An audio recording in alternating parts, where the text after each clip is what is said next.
אנחנו כאן בצוות ערוץ 7 בשידור חי מבית אבו שבעיר העתיקה צפת, מסורת של כ-180 שנה. איתנו נמצאת אלומה, בת המשפחה. נשמע ממנה כמה דברים. שלום לאלומה, בת למשפחת אבו. שלום שלום וברוכים הבאים לחסר בית אבו. איך התחושה שלך פה בפעם, אני לא יודע כמה תגידי ליאת, של טקס הוצאת ספר התורה כאן מצפת לכיוון מירון בערב ל"ג בעומר? התחושה היא שההמשכיות מעל הכל. אבי נפטר לפני 3 חודשים, הוא הוביל את התורה יובל שנים, ואני עוד זוכרת שהייתי ילדה קטנה, הייתי בחצר, ואני זוכרת טקס אחרי טקס. השנה, פעם ראשונה אני רואה את הטקס לא עם אבא שלי, אלא עם האחיין שלי. ואני רוצה להגיד דבר מעניין. אני חשבתי שאני אבכה כל הזמן, ומה שאני רואה שהחצר הזאת דוחה כאב, דוחה עצב. אי אפשר שלא להיסחף בשמחה של התורה. התורה מעל הכל, ואני אומרת את זה כאדם לא דתי. אני רואה שגדשו פה את הרחבה אנשים מכל גווני הציבור הדתי.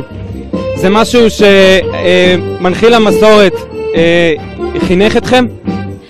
מאז ומתמיד מה שהנחה את כל אלה שהחזיקו במסורת זה אי הפרדה בין ישראל לישראל. יש ישראל אחת, בחצר הזאת יש והיו ויהיו גם חילונים, גם דתיים, גם חרדים, גם מה שקוראים שמאלנים.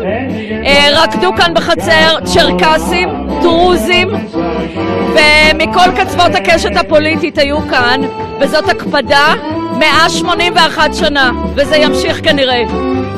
תוכלי לספר לנו כמה מילים על התהלוכות שהתרחשו כאן ב50 שנה האחרונות על ידי בן משפחת אבו הקודם, הסופר והעיתונאי?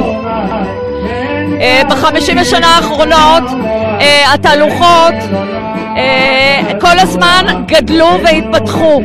בתקופה של סבא שלי רפאל היו פחות אנשים וזה היה פחות נאומים. כשאבא שלי החזיק את הטקס הוא התחיל להרחיב את המעגלים והתחיל להזמין שרים, חברי כנסת וראשי ערים ומכל קצווי הארץ, מיהודה, משומרון, מאריאל, וכל מי שהגיע פתח מסורת חדשה. ולכן אפשר להגיד שהמסורת הזאת גדלה משנה לשנה, גם בתפוצה שלה וגם בקהל שמגיע הנה. אני זוכרת שנים קשות כמו מלחמת 6 הימים, שאבא שלי היה מגויס למילואים והוא בא הנה והתעקש שהתהלוכה תצא, והוא מצא 10 אנשים והתהלוכה יצאה במלחמת 6 הימים, שזה מדהים בעיניי. תודה רבה לך אלומה אבו עברון. אנחנו נמשיך לצפות כאן בתהלוכה שתצא לכיוון מירון. תודה רבה אלומה. אני רוצה לברך אתכם בברכה של משפחת אבו, הברכה הצפתית המפורסמת. תזכו לשנים רבות, נעימות וטובות. תודה רבה.